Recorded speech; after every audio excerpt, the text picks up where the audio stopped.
जी अस्सलाम वालेकुम। आज मैं आपको एक बहुत दर्दनाक कहानी सुनाने वाला हूँ और साथ में आपको यही बताऊँगा कि ऐसे संगीन जुर्म लोग क्यों करते हैं और कैसे जो है वक़ूफ़ पज़ीर होते हैं। ये कहानी है मुंबई की, इंडिया के शहर मुंबई की। मुंबई से स्टार्ट होती है और दिल्ली में आती है, दिल्ली से फिर नेरोली के जंगलों की कहानी है ये, कि जहाँ पर 18 मई को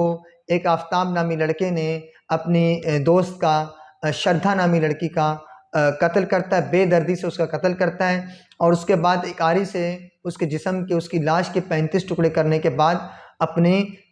फ्रिज में रखता है। वो फ्रिज नया मंगवाता है और उसके अंदर रखता है और रात को वो उन टुकड़ों को नेरेलू के जंगलों में फेंकता रहता है और 18 दिनों तक वो ये जो टुकड़े हैं उनको ख़त्म करता है और 6 महीने बाद जाकर, यानी पिछले 2-3 दिनों में जाकर वो शख्स जो है वो पकड़ा गया है। अच्छा, ये कहानी इस तरह से स्टार्ट होती है कि उसने उसको कत्ल क्यों किया। उसकी बेसिक वजह जो बताई गई है, बहुत सारी वजूहात हैं, लेकिन जो मेन वजह ये है कि आफ़ताब नामी जो लड़का था, उसने जिस तरह से उससे बातचीत स्टार्ट की थी लड़की से डेटिंग ऐप के ज़रिए, और अल्हम्दुलिल्लाह पाकिस्तान में इस तरह की ऐप्स नहीं हैं, लेकिन इंडिया में, चूँकि इंडिया ने मगरब के निज़ाम को जो है वो बहुत जल्दी से अडॉप्ट किया है और वहाँ पे लिविंग रिलेशनशिप वगैरह इस तरह की चीज़ें मायूब नहीं समझी जाती हैं। तो खैर, और इन दोनों लड़की और लड़का के बीच में इनके जो है वो सेक्ट का भी फ़र्क था, यानी कि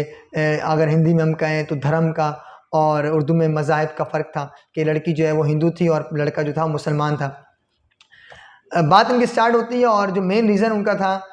वजह बनी कत्ल होने की लड़की की, वो ये थी कि वो जो लड़का था वो डेटिंग ऐप के ज़रिए मुख्तलिफ़ दूसरी लड़कियों से भी बातचीत करता था और उनके साथ भी उसके नाजायज़ ताल्लुकात वगैरह थे और ये बात उस लड़की को बहुत नागवार गुजरती थी और जिसकी वजह से लड़ाई एक दिन इतनी बढ़ गई कि उसने कत्ल कर दिया। इससे पहले भी और भी वजूहात थी उनकी लड़ाइयों की, कि वो जो है उसको मारता भी था, मारता पीटता भी था। उसकी वजह ये थी कि वो उससे शादी नहीं करते थे। पेरेंट्स ने उसको मना किया उस लड़की के कि भाई आपने इस लड़के से शादी नहीं करनी है, हमारे जो है मज़ाहिब का फ़र्क है। तो वो लड़की मुंबई शहर छोड़कर दिल्ली आ गई और दिल्ली में आके उसके साथ लिविंग रिलेशनशिप में रहने लगी और उसके बाद जब उनकी लड़ाई बढ़ गई तो लड़के ने उसकी लाश के टुकड़े करके फ्रिज में रख दी और रोज़ाना जो है उसकी लाश के टुकड़ों को वो नेरोली के जंगलों में फेंकता रहता था। और लेकिन एक इंटरेस्टिंग बात यहाँ पर ये है कि उसके सर को वो रोज़ाना देखता रहता था, जो उसने अपने बयान में बताया है कि वो उसके लड़की के सर को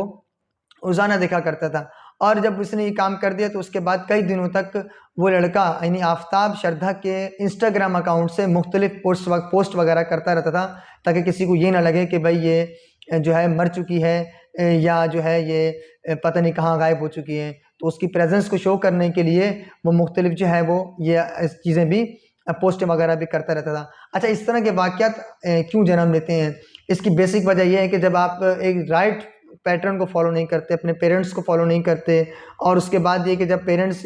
अगर आपके नहीं मान रहे तो आप जो है वो कोई गलत कदम उठाते हो, तो ये सबसे पहला स्टेप होता है इस तरह के वाक़यात होने का। और दूसरी बात है कि जब आप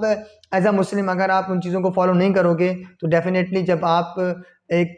बनाए हुए असूल के मुताबिक नहीं चलोगे तो आप जुर्म करोगे, और जुर्म जब बंदा करता है तो वो इंसान जो है फिर जानवर से ही बदतर हो जाता है। तो इतनी हद तक गिर जाना, मतलब एक आम इंसान जो होता है वो इस तरह का काम नहीं कर सकता कि किसी को मार दे फिर उसके 35 टुकड़े करे और 18 दिनों तक उसको देखता भी रहे। तो हमें इन चीज़ों से जो है ना बचना चाहिए। इस तरह के जो वाक़यात आपको नज़र आएँगे, पाकिस्तान में भी इस तरह के बहुत सारे वाक़यात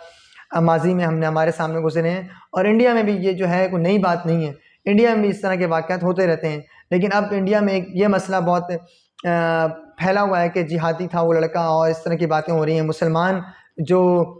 मज़हब है, इस्लाम पर भी बहुत जो है ना लोग तनकीद कर रहे हैं, क्योंकि आप एक हर बंदा जो है जो मुस्लिम है वो इस्लाम का एम्बेसडर है, इस्लाम को रिप्रेजेंट कर रहा है, तो लोग इसका भी गलत असर लेते हैं। हम दुआ करते हैं कि अल्लाह ताला हमें ऐसे संगीन जराइम से बचाए, ऐसे गुनाहों से बचाए और ऐसा बुरा वक़्त किसी लड़के पर, किसी लड़की पर कभी ना आए। Thank you.